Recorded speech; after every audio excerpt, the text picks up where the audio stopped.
নমস্কার, সকলকে স্বাগত। এবছরের আলু অসাধারণ হয়েছে। দর্শক বন্ধু, কীভাবে আলু লাগাতে হয় সেটা আমি কিন্তু তোমাদের হাতে ধরে দেখিয়ে দিয়েছি। তো আলু তুলতে এসেছিলাম, প্রথমে আমি আর আমার ছেলে, তারপরে ছেলের বাবা আসলো। মেন ভূমিকায় কিন্তু আমিই ছিলাম। তো আলু তুলতে গিয়ে আবার দেখাও পেয়েছিলাম মাটির তলায় যারা থাকে তাদের। তাও সব কিছুকে উপেক্ষা করেও আলুটা তুলে নিয়ে এসেছিলাম।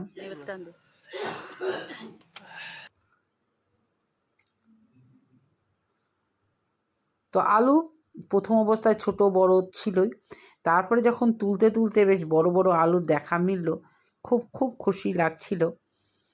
তো এবছর যেভাবে আলু লাগানো হয়েছিল, প্রথম অবস্থায় 4 থেকে 5 রকমের সার প্রয়োগ করেই আলুটা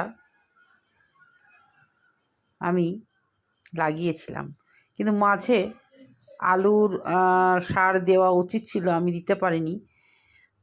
এখন মনে হচ্ছে হয়তো মাঝে সারটা দিলে আরও ভালো হতো। সব রকমই আলু ছিল, সব থেকে বড়ও ছিল, মাঝারি ছিল, ছোটও ছিল।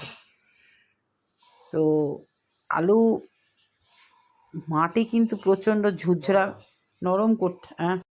সাধারণত আমরা কার্তিক মাসে বাংলার আলু চাষ করি। তো আলু চাষ করব বলে হাজব্যান্ডকে নিয়ে হাটে চলে গেছিলাম। আমাদের বাজারে প্রত্যেক শনিবার হাট বসে।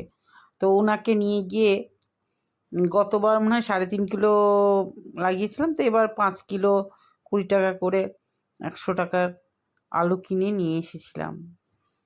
তো আমি প্রথমে লাঙল দিয়ে মাটিটাকে কর্ষণ করে নিয়েছিলাম, তারপরে আমি আরও যে দাদা আমাকে হেল্প করে সে দাদা ছিল, এবং প্রত্যেকটা সার প্রদান করা, ভিলি তৈরি করা সবই কিন্তু আমি করে, দাদা কিছুটা করে দিয়ে গেছিলো। তারপরে যখন আর ওই আসবো বলে আর আসে না, আমাকেই করতে হয়েছিল। তারপরে ভিলিটা ঢেকে দেওয়া, জল দেওয়া সবটাই আমার ক্রেডিট ছিল। তো যাই হোক দর্শক বন্ধু, আলু ভীষণ ভালো লাগে আমার। আলু, তারপরে বাদাম, এই যে মাটিতলার জিনিসগুলো লাগায়, দেখো চেহারাটা কী অবস্থা। একদম দুপুরবেলায় রৌদ্রের মধ্যে আলু তুলতে এসে কী অবস্থা, এক বাটি আলু উঠেছে। কি খুশি আমি, কি খুশি, খুবই ভালো লাগছে। মোটামুটি 4 থেকে 4.5 মাস এরা ছিল। তো ভালোই হয়েছে আলু, ভীষণ ভালো লাগছে। বেশ বড় বড়। তো ওজন করা হয়েছিল ছেলেকে দিয়ে, মোটামুটি এই হাতেই লাগানো, এই হাতেই তোলা, সব ওই 30 কিলো মতন হয়েছে। আর আলু তুলতে গিয়ে বাবার জীবনের দেখা পেলাম, মারিনি, ওইখানেই মাটির তলায় আছে।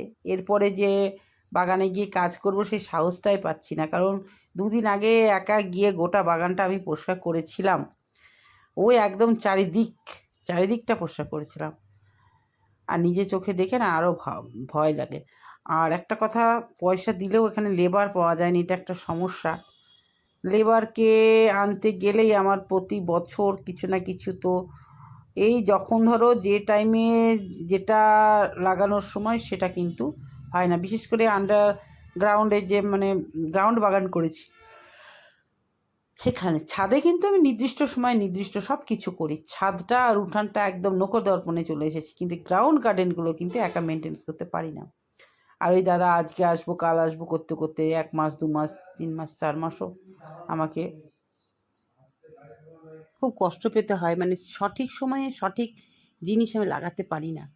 আমার এবার সবজি যেমন একটু লেট হয়ে গেছিলো, কিন্তু আলুটা আমি আগামী লাগিয়েছিলাম, ওই জন্য বেশ ভালোই হয়েছে। তো এখনও আমরা কপি খাচ্ছি, বাঁধাকপি এখনও বাগানে আছে।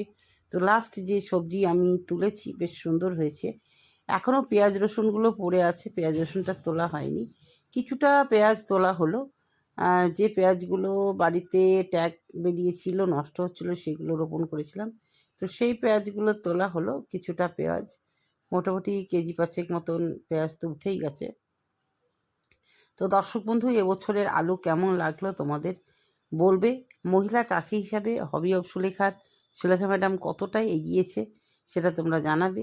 আর সাহসিকতার সাথে সাথে যে চাষগুলো করছি, সত্যি করতে করতে এই চাষ আমার অনেকটাই সাহস হয়ে গেছে, এবং চাষ সম্বন্ধে বিশেষ ধারণা আমি লাভ করতে পেরেছি। ভীষণ ভালো লাগে। সবাই মাঠে চাষ করে, আমি আমার বাগানে চাষ করি। আবার অনেকে ভার্মি কম্পোস্ট টম্পোস্ট দিয়ে ছাদে করে, ভালো হয় তাদের।